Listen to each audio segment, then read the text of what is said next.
The first morning at Relling and Associates, they handed me a badge that said contractor and pointed me toward a room on the 19th floor with 6 weeks of untouched documents stacked on four-wheeled carts. The receptionist said there were 19,000 exhibits to organize before the administrative law hearing resumed. She said it like she expected me to turn around. I told her that sounded about right. My son Reed was 11 years old, and he got on the school bus at 7:52 every morning. That was the fact that organized everything else.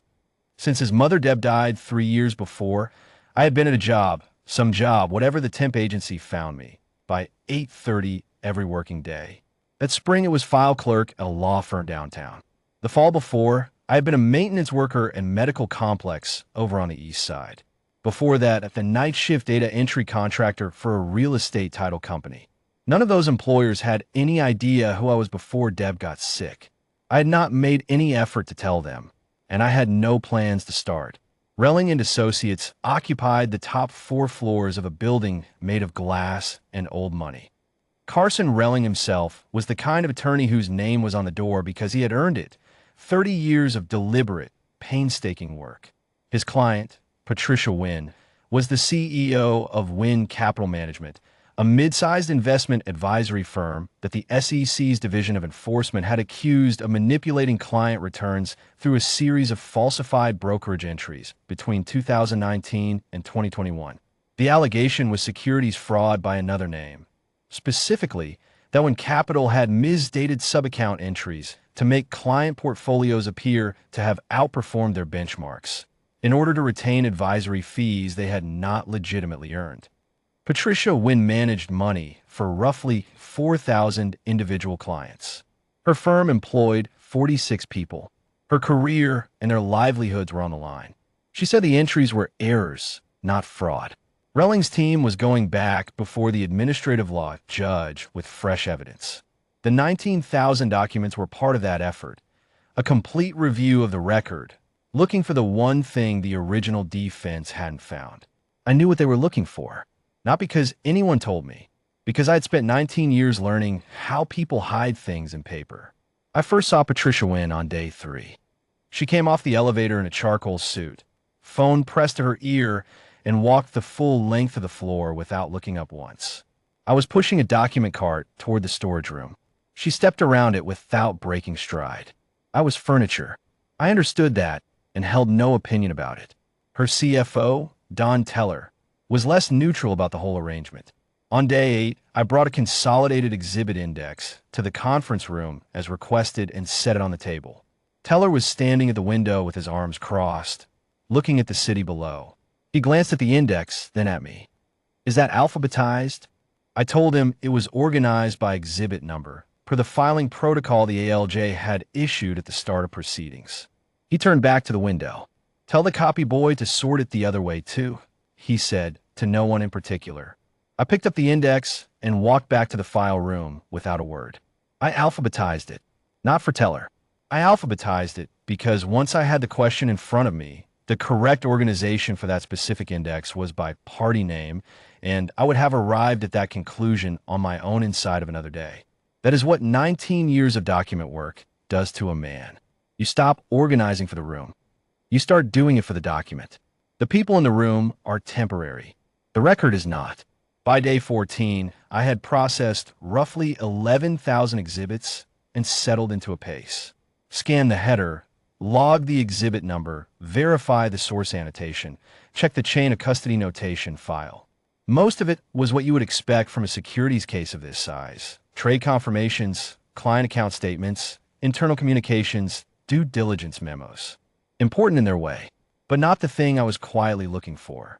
On day 19, I opened a transfer box from the SEC enforcement team's own exhibit disclosure. They had filed their exhibits through opposing counsel in the standard fashion, and this batch, 847C through 858, was brokerage ledger record from the relevant period. I had worked through hundreds of brokerage ledger sets in my career. They have a feel to them, the way a piece of machinery has a feel when you have spent years taking it apart and putting it back together. You know where everything is supposed to be. I was on Exhibit 851B when I stopped. It was a $6.2 million entry in a client subaccount. Transaction date, March 14th, 2020. Settlement date, the same as you would expect. But the margin notation at the lower right corner of the page, a secondary processor code added at the clearing level by the custodian bank, carried a timestamp of February 28th, 2020. 14 days earlier. In a legitimate entry, that processor code and the transaction date do not need to match to the minute, but they cannot be separated by 14 days. Not without someone having touched the record after the fact. I set the page down on the table and did not move for a moment. In 2004, I had worked an enforcement case in the Southern District of Florida in which a broker-dealer used exactly this margin notation technique, a tampered processor code, a misdated clearing entry, to move 67 sub-account transactions across quarterly reporting thresholds. The manipulation changed the appearance of client returns without altering the visible face of the ledger. I had been the senior forensic examiner who identified the pattern. That case had produced 3 federal convictions and had been cited in the Commission's internal training materials for over a decade afterward. I knew this signature the way a man knows his own signature, without having to think about it. But here was what mattered. Exhibit 851, B, was not from Patricia Wynn's firm. It was a document the SEC enforcement team itself had submitted into the evidentiary record, filed by the Commission's own attorneys as evidence of Wynn Capital's alleged misconduct, which meant one of 2 things. The enforcement team had included a document that had been altered somewhere in its chain of custody and had not recognized it, or there was a defect in the enforcement record itself that the Commission's own staff had not been trained to catch. Either way, it was not nothing. I sat with it for 2 minutes, which is longer than I usually sit with anything. Then I got a yellow legal pad from my bag and wrote 2 paragraphs. I identified the exhibit by number, described the discrepancy with precision, the processor timestamp, the 14-day variance, the quarterly threshold window it implicated, and cited the 2004 Florida action by docket number from memory. I did not explain who I was beyond signing with my first name. The note would say what it needed to say, or it would not. I walked down the hall to Carson Relling's office. His door was dark. I crouched and slid the note underneath it. Then I went back to the file room and finished logging the batch. That evening I drove to Reed's school and sat in the bleachers at cross-country practice. He came in third in a time trial, a few seconds behind where he had been aiming, and I could read the calculation in his posture as he crossed the line. He looked up at the bleachers. I held up 3 fingers. He looked at me for a moment and then held up 2. I shook my head. 3. He thought about it, then nodded once and kept walking. 2 means he fell short of his own standard. 3 means he ran the race he was capable of running that day, which is a different thing from the race he wanted to run, and not a lesser one. That is the whole conversation sometimes. 3 fingers is enough. At 5:17 in the morning, my phone lit up on the nightstand with a number I didn't recognize. I answered on the second ring. Mr. Dyer. The voice was controlled, the voice of a man who had made a decision. This is Carson Relling. Reed was asleep down the hall. I walked to the kitchen and stood in the dark. He asked me how I had found the discrepancy. I walked him through it. The margin timestamp, the settlement lag, the quarterly threshold window, the pattern from the Florida case. He listened without interrupting. When I finished, there was a pause long enough to mean he was writing something down. You cited the Florida docket from memory, he said. I led that investigation, I said. A longer pause. I pulled your temp agency file an hour ago, he said. It lists prior employment as general administrative. That was the box that fit, I said. He asked me to come in early. I said I would be there by 8:30, after Reed's bus. When I arrived that morning, the floor had the atmosphere of a room where people have been working through the night on something they did not expect to find. 2 junior associates met me at the elevator. Carson Relling was in the conference room with a copy of my SEC personnel summary laid open on the table. 41 enforcement actions. A division director's commendation from 2016. A retirement notation from 2019 that described, in the careful language of federal bureaucracy, that my resignation had been accepted with regret. He looked up when I came in. He did not ask why I hadn't mentioned any of it. He was too careful an attorney to ask a question whose answer he had already worked out. Walk me through 851B again, he said. From the beginning, over the next 36 hours, his team worked the full exhibit batch and found 2 additional margin discrepancies of the same type. A motion was filed challenging the integrity of the enforcement record. The SEC's lead attorney requested a continuance. The administrative law judge, reviewing the chain of custody documentation, issued a preliminary ruling excluding the challenged exhibits, pending a review by the Commission's own Inspector General. The enforcement action did not end that week, but the ground beneath it had shifted in a way that everyone in that building understood. I heard most of this secondhand. My assignment was technically complete by then, and I was home with Reed, helping him with a geography project about river deltas, the kind of homework that requires patience and colored pencils and no deadline pressure, when Relling's office called to ask if I could extend my engagement through the end of the month. I said yes. On a Sunday morning 9 days later, there was a knock at the apartment door. Reed answered it, as he does, because he is 11 and I have not yet convinced him that not every knock needs an immediate answer. I heard him speak in the careful voice he reserves for people he hasn't assessed yet, and then he appeared in the kitchen doorway. "There's a lady," he said. "She says her name is Patricia Wynn." I dried my hands on the dish towel.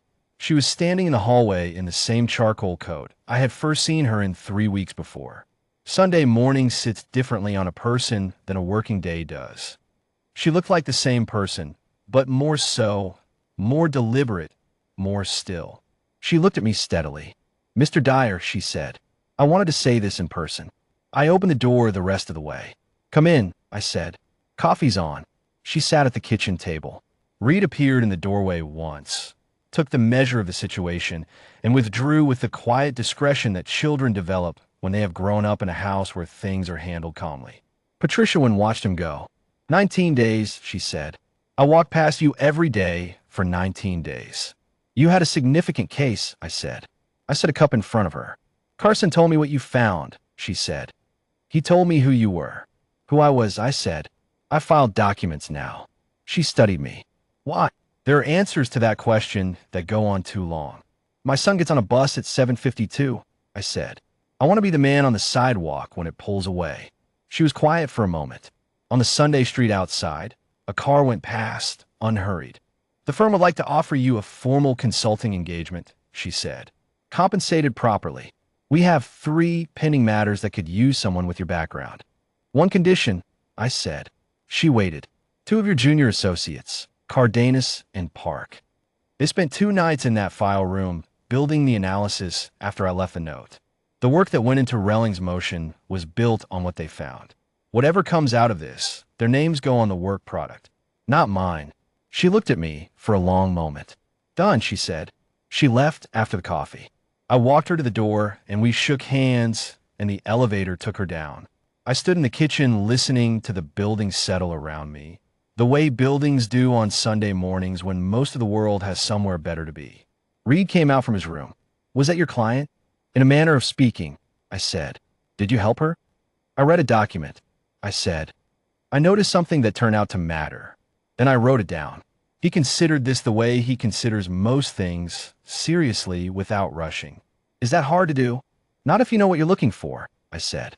"The hard part is staying patient enough to look, and not assuming that something is fine just because no one else has said it isn't." He nodded, filing it away the way he files most things I tell him, somewhere he can reach it when he needs it. Then he poured his cereal and sat across from me, and we ate together in the Sunday morning quiet. The man who had once led 41 federal enforcement actions for the United States Securities and Exchange Commission ate cereal across from his son and thought that the document always says what it says. Patient as stone, waiting for someone to read it carefully enough. 19 years, 19,000 exhibits, 19 days, 3 fingers. It had always been enough.